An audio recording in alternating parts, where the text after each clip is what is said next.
drop, boom, elbow, shush, shush, bang. The man too brutal for GTA. So I know my things. We are watching Bas Rutten's lethal street fighting video of techniques that are lethal in street fighting. We're going to watch them and we're going to see how they sort of stack up from the lens of the modern MMA kind of meta. Meta, yeah. Everyone, yeah. I'm defending with my jaw. Fighting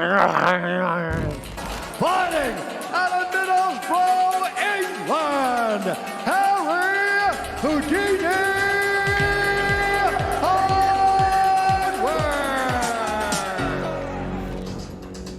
Do you know what? They just don't make intros like this for anything anymore. Like video games of this era had better intros. This is proper Virtua Fighter 2 soundtrack, this. Well, Aspinall gone, predicted. Cyril Garn and a lot of the MMA Factory Paris guys probably take a lot from this playbook. Hello and welcome to Bas Rutten's lethal street fighting self-defense system. Let me tell you first that I've been around. I've been a bouncer for many years. And I've been fighting in the ring, as you know. So I know my things. All the techniques that I'm going to show you today. There was a classic era of soundboard pranks. People calling up pizza shops as Bas Rutten and just using soundboards to prank them up. Early YouTube gold. What about the kick in the groin? What? You want a kick in your ball? And then I made like a version of the intro of The Dark Knight Rises, but with Bas Rutten dubbed over all of Bane's lines. Took me fucking ages. It was just like, it's somewhere on YouTube on my old channel, somewhere. Now we have a dangerous situation on our hands. Drinking a beer, hey, that's a weapon right there, because he can hit the beer bottle on your head. Is he drinking a nice little soda? Hey, that's a weapon too. The one time I've known of someone who hit a beer bottle off someone's head, kind of expected it to break, like in the films, and it just sort of donked off the guy's head and fell out his hand and then he got battered. Just for context, we're not very clued up on this. I've been on like 2 nights out in the past 10 years, and I've never been in any fight outside of sport. I threw one punch at one guy who punched my friend, and it was the most karate thing I've ever done. Like, for whatever reason, I sort of ran up to him, got into a karate stance way early, posted on his shoulder, went ish, and then ran off. Okay, stick your hands in and under his throat. That's very like Muay Thai clinch defense. And you see what you're doing right now. The power of a punch is when you create distance. If I stand close to him, there is no power. The real power comes from here, when your fist travels over. That's very Anthony Johnson, rest in peace. Right now. Like that levering with the lead arm and then fire in the backhand. That's true. Whenever you watch a fight happen at your school where you think, oh man, they're going to get into each other, they'd be here, punch you from like 2 inches and no one would be hurt at all. Like the time you got genuinely angry, and so we were pulling up and he took his seatbelt off and I just slammed the brakes on, so he like, his head hit the windscreen and he got really angry. And for whatever reason, when he got angry, the punches he decided to throw, he like curled his wrist and went, while I was just giggling in the driver's seat. Kick him in the head, but if I really want to be, I can put my knee on and break the arm. That paddle of the hand grip's really good. If you ever watch Jacare finish a Kimura, one of the best Kimura finishes ever, he's always like, he's never like grabbing here. He's grabbing the paddle of the hand, like what he's finished in Borch, where he's getting that Kimura. That's pretty much why you want a grip for a Kimura, because then they can't circle the hand out. Forearms are big and slippy as well. Paddle of the hand and pulls and gets, see, he's not going over the elbow, he's actually getting like underneath into like the nodules here. Like if he goes just on top of the elbow, George can still rotate his hand or still rotate his arm, but he's got this paddle of the hand and he's going underneath, which is a much more solid grip. And then I severely doubt, even against someone who's very physically incompetent, you'd be able to put them in a situation where you'd break their arm like this. But hey, Bas Rutten's a lot bigger than I am, so maybe he could do that. Probably someone who's like tensing up, who pulls himself back up, then you just fucking elbow. Bang, bang, dangada, dangada, dangada, boom. A lot of tie grips in the clinch because they can't make like grips with the fingers, scooping over, boom. Or if I tie clinch and he pushes my face, here. That happens a lot. If you watch like the clinch era guys, like your Yotans and the Pet Bunchus, you'll see that a lot. Boom. I do just think if you've got like a half decent knee and you land that on any untrained person, they'll just deck it. It's obvious you've got to be wary of just being on one leg at any time in this bar in particular. But like, generally I feel like untrained people will be very squidgy and unresistant to shots to the body. I wonder what the menu is at this bar. I reckon they do a really good Cobb salad, I reckon. Do you reckon that this bar that this was filmed in is still open? Comment section. I know some of you people on the internet are really good at researching things and doing some digging. Do we know what bar Bas Rutten's Lethal Street Fighting was filmed in, and do we know if it is still open and where it is? Because I haven't got the internet stalking skills to find that, but some of you have that kind of autism. I just showed you the armbar, and now I know that there are no friends from him around, so I can do a little bit more damage. Okay? We can punch him underneath the armpit. It's very effective. Right away, the liver is connected here. With your knee on the You've got very little flesh there. Do the same. Notoriously an unpleasant spot to get tattooed. But I've never had a tattoo. Possibly never will, so I don't know. With the foot to the face. Fucking hell. And then get out of the situation. That's not self-defense anymore at that point, though. Yeah, like that. You're into GBH territory there. I know there's going to be different laws state by state. Yeah, you're entering really sketchy territory with that. The thing with the armpit punch, just going back to the thing that could still be considered self-defense before you start stamping on every part of his body as he's limp with his arm up, you're really unlikely to break your hand or damage your hand punching here. And you still just, like, there's not a lot of muscle or fat there. You are just punching kind of straight into the bone.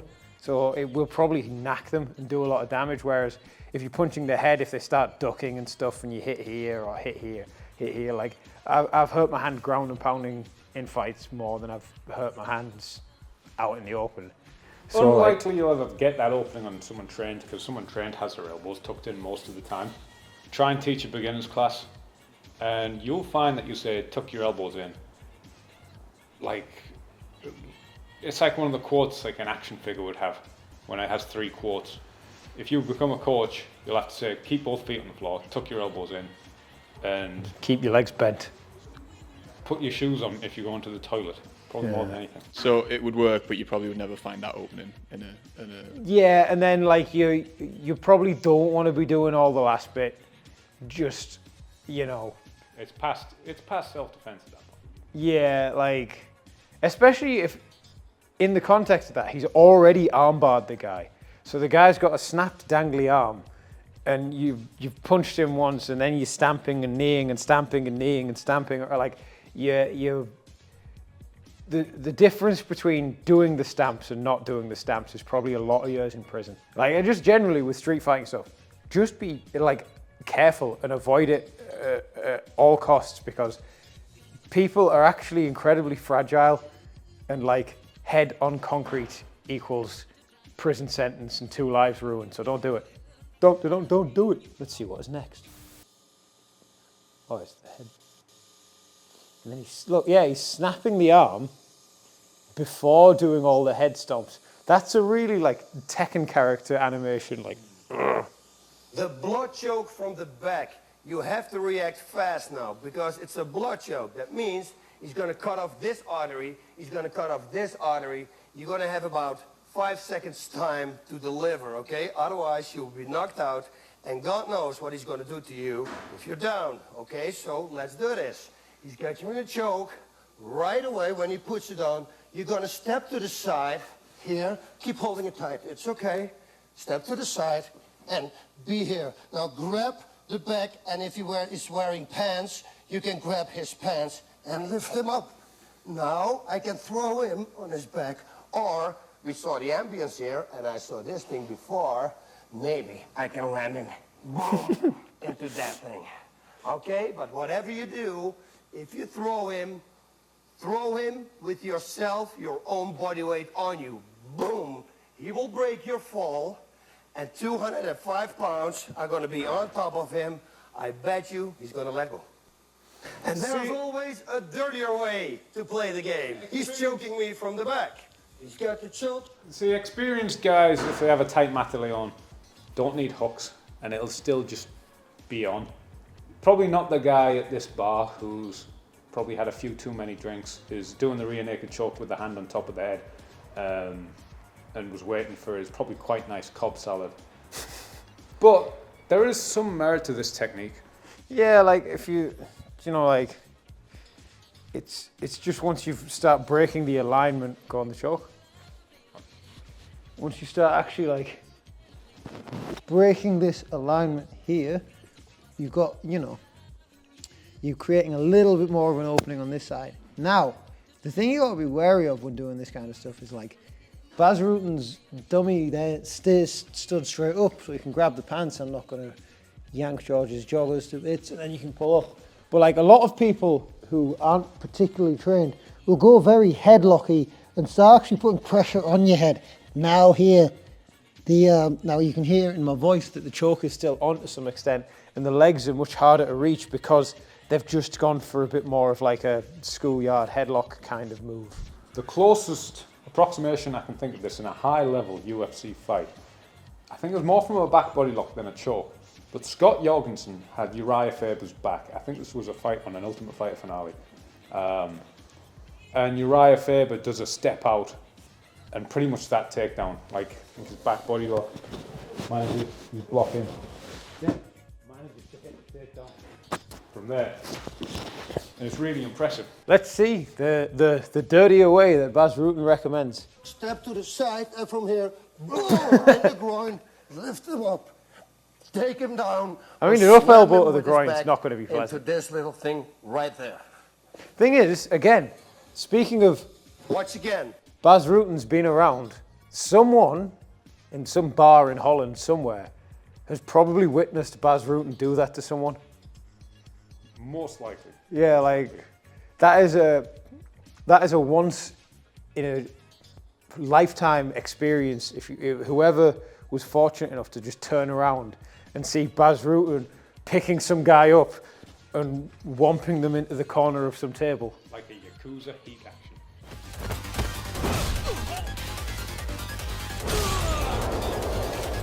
That's what a lot of these are. Well, kind of like the heat actions in Yakuza. In GTA 4, you'd get these special counters, and all the animations for those special counters were done by Bas Rutten. But he kept getting so carried away that like Rockstar Games were like, okay, Bas, that's enough. Like he was actually, you know, you could watch the TV on that game. Yeah, he was on the TV. Out of interest, on pants grabbing, legality of grabbing your opponent's shorts? Oh, in MMA you can't. No, that's nonsense. MMA, most refs allow you to do 1 or 2 fouls, you know, like because they're really soft and pushovers most of the time. You could grab the shorts, probably get yourself out of position for a second, and then they'll just give you a little slap on the wrist. You'll probably get away with it once. Yeah, and then a lot of refs are really bad for just allowing someone to spread their fouls. So you're allowed like 2 to 3 dick kicks.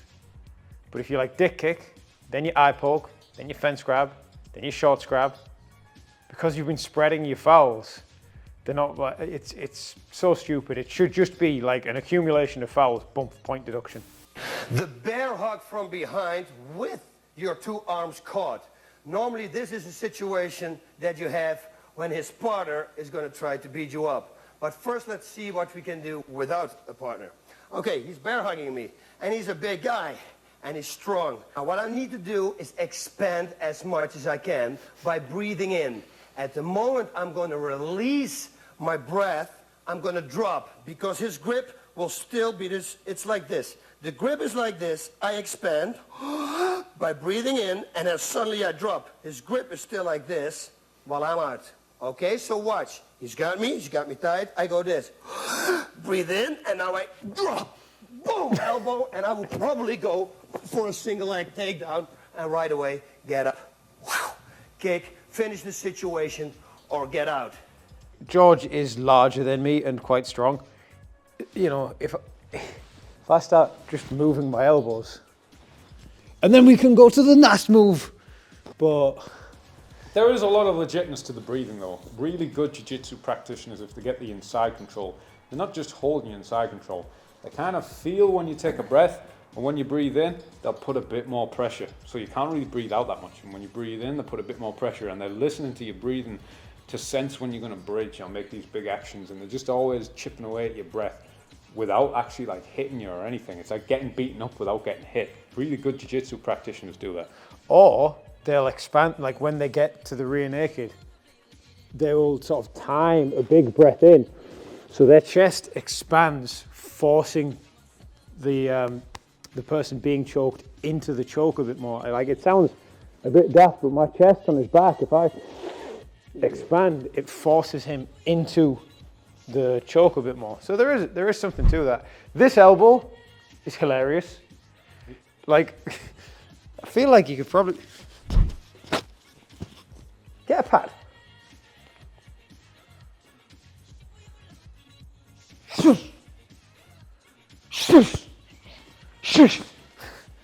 It's all right. That's going to be the measure of MMA in like 2028. The way it's going with somebody spinning elbows at the minute. Grounded spins. In terms of like defending and using your breath, first body lock defense was in Muay Thai. My coach said, he's from Thailand, Kin. He had like 250 fights. He's like, you have to be a frog. And he like blew his cheeks out like this, and I took it very literally. So anytime anyone body locked me in Muay Thai, I was like,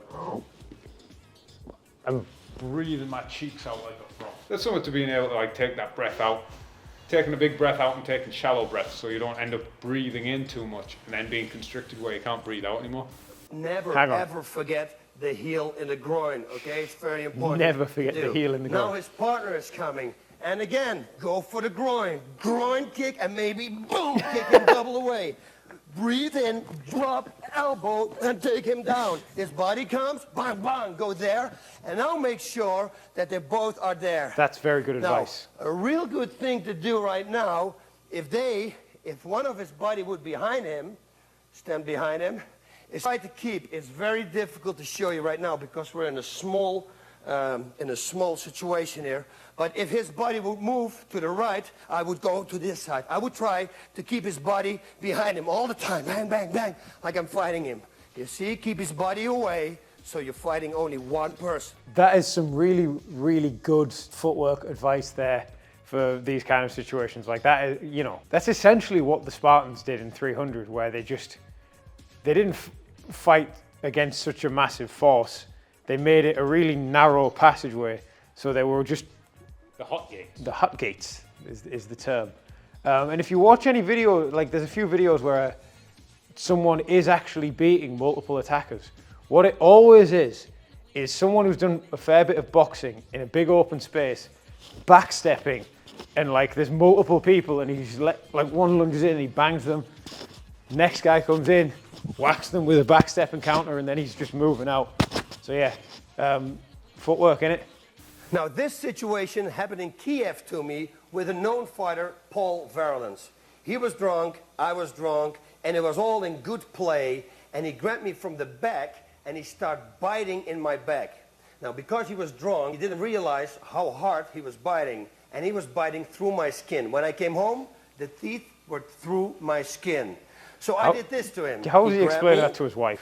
And there I told him to let me go. How was and he explaining didn't it to let me us? go. I asked him again. I said, don't bite, don't bite, don't do it. I started pushing his wrist, breaking it, grabbing my own wrist, and now I stepped out. And luckily for me, over here, there was a window. So I thought, let's throw him through the window. I went, whang!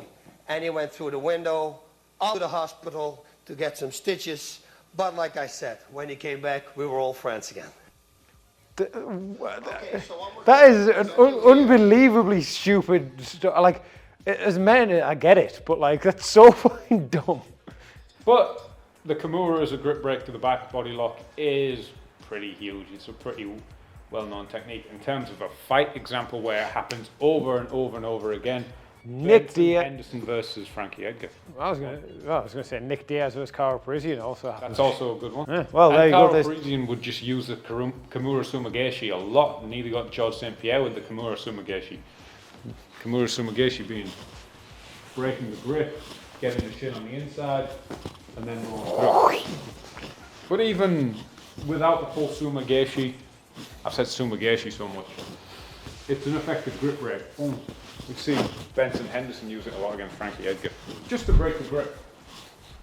And look, you could see he was grabbing that paddle of the hand. He's not grabbing the wrist here. You get a lot of beginners, they'll grab the forearm because it seems like the big thing to grab, but this offers no control. My hands are free. Let's go this way. But my hands are free, and chances are, for fighting in an MMA situation, no rash guards on, it's going to slip so easy. You're going to pump your own arm up. He's wrapping the middle finger around there. See how that breaks the grip? My hand is stuck. I can't limp my hand out. And then he can hit that Sumigaeshi. Now you want to throw him away. And you Now gotta the go throwing fast. him out the window, This like situation is not very That dangerous. is a heat Again, action. you can That is headbutt, like a and dragon. again the heel to the groin. I choose for this move, push it down, break it, and now Yeah, he's you actually gotta going- swing. Watch what I like inside paddle is like he's kind of breaking it down and getting quite an extended Kimura first, and then it's nice because like generally when someone's gripping you, when their arms become straight, they become considerably weaker. Here, where there's a bend in George's arms, they're much stronger. But as soon as you start getting his arms straight and his elbows straight, he's considerably weaker, and then like you can start popping with the weight, or like Mr. Rutten's doing here, grabbing like this. Oh, we'd see Volkanovski versus Makachev in the first one. He found a bit of wall. Just bonk, then just fighting their hands here. Because like a lot of people for a while were trying to like, I'll get my way to the wall, then I'll get my back to the wall, and in this moment they would present a lot of openings. Whereas you can, with your head on the wall, create a lot of fatigue, and then you've got options in both directions. Again, for street fighting, you might end up with, I don't know, brick marks on your forehead. You might put yourself out the window. Yeah. But that story is so What I do, stupid. I step out, But and I twist great. my upper body like this. I'm going to Google and Paul then you Verlin. throw him away. Now this headlock we see a lot in the movies. And I don't know why people are doing this even on the streets. I used to win all my fights with it actually because nobody had the defense. But when you know the defense, man, this is going to be so wild you cannot believe. I'm going to show you what you can do with your opponent if he has you in the headlock. Now, he's got you like this. I'm sorry, I'm laughing. I'm stepping underneath him. I make sure that my butt is under my body. I'm not going to lift him like this. No, I'm going to lift him with my legs. 1, 2, I can lift him as high as I can, and I can just let him go and then throw him on the floor. But I can do this, up, and I go down with him like this, boom.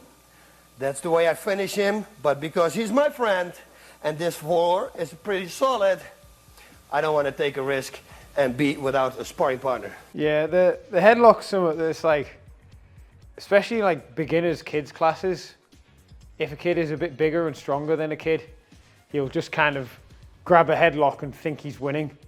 And then as soon as they go with anyone slightly more experienced, this kind of thing happens and they just start presenting their back.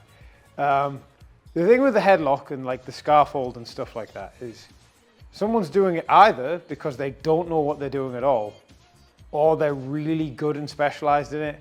So like when you get there's certain wrestlers that we've trained with who like specialize in it and are constantly like boom, knocking you off balance and coming through with it. Muay Thai, there's a lot of kind of like, almost like headlocks from the clinch in this era where there was like Yodvicha, Wang Chilam, Pet Bunchu, Yotanyu, a lot, but it's not the same. It's not like grabbing here, standing up tall, giving everything away. They'd get the shoulder under the chin, boom, here. They'd manage to work in there. They'd get a wrist on wrist grip and they'd lock like this, almost like clamped with their own hand, boom, boom, turn, boom. And manage to like show dominance, but it did end up a little bit lame. There was one point where I think it was Yodvicha was doing this to Wang Chilam, and then Wang Chilam just hooked his leg in here. And then neither could really knee. No, just headlock me. He was like hooking his leg in here, and neither could knee, and it wasn't the most entertaining spectator sport. The first thing that I would do is always simple go to the groin. So if he grabs me, lifts me up, go back, boom, knee to the groin. There are more ways. I'm going to put myself down now because otherwise he has to carry me all the time. But imagine that he's still holding me up and he's holding me tight. I can try to go under his jaw and create some distance. Once distance is there, elbow. That's or nice. if he's really strong and I can push whatever he wants and he keeps his head forward, I can slip over to his eyes, put my fingers in his eye, and I bet you that he's going to go back, then support the jaw and elbow under the jaw. Cyril Gahn playbook.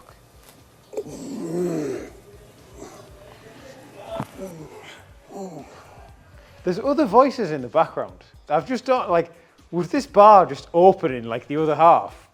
Was there just people like having a drink and enjoying themselves while Bas Rutten was filming this?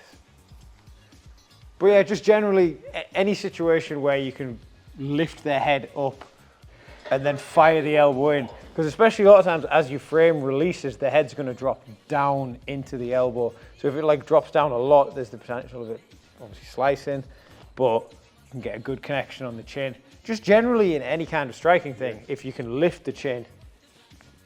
Not just body locks as well. Tacklings can happen the same. Pull back like you. See how he's under the chin or controlling by the nose. Because if he's pushing, a lot of beginners will do this. This isn't affecting me. This has not changed anything I can do. That's a very beginner clinch thing. One person with completely straight arms trying to get the neck, and the other person just going, and they just do this, and then they separate, and then they just arse about, and they're like, no, just get stuck in. That's how we learn. Probably combine it with some level of foot movement. So whether it's body lock or tackling, probably some level of foot movement, because this is just purely arms. Probably going to work against someone in a red shirt waiting for his Cobb salad. But if the hips are turning and the feet are moving, probably a little bit more effective. Going to extend his arms just a little bit more. But again, I'm sure Bas Rutten has done this multiple times. This one really works. He bear hugs you, and if his head is backwards, go with the flat hand and hit on the Discombobulate. ears. Discombobulate. This will break his Chael eardrum. Sonnen discombobulating And trust me, Anderson Silva. I did a pro wrestling match one time, and somebody hit me with the hand. It goes whee in your ear, and your balance is off. This really works. Bang! Don't stay with that. Follow it up with some Rest in punches. peace, Josh And Salmon. of course, that will be the end. And you can see many Bas Rutten's fights in pancreas where there's no fists allowed to the face. And he just doesn't seem to do that much, but he clips on the ear and the guy just goes down. Obviously he's hitting hard, but Well, you got to think the range you can get on an open-handed slap. You don't need to turn the knuckle over, so you can be quite far away and get a lot of leverage here. Just bang. yeah, that's something Bas Rutten said before. It's like you throw a left hook right straight. This range and this range are two completely different ranges. But you're saying like throwing like a full slap, boom, boom, it's the same range. And if you watch, oh boy, Leon Arms, when he got the knockout in Newcastle, he checked the kick, boom, slapped the guy into the right straight. One of the smoothest knockouts you'll ever see. I think if we get 500 likes on this one, maybe we'll do a part 2. There's a full part 2, so Yeah. we could check that one out. Or more Bas Rutten content, more instructional DVD content. Well, like he's got some like really good kickboxing ones as well. Or we could just go into like the really loopy ones, like 50-yard dash down the center line. Or the guy who does like instructionals on how to bite, where he brings in bits of raw meat and starts going. I think we need 1,000 likes for the bite instructional. Like, I'm not doing no raw meat. I'm not one of those We guys. could bring a palmo in, like.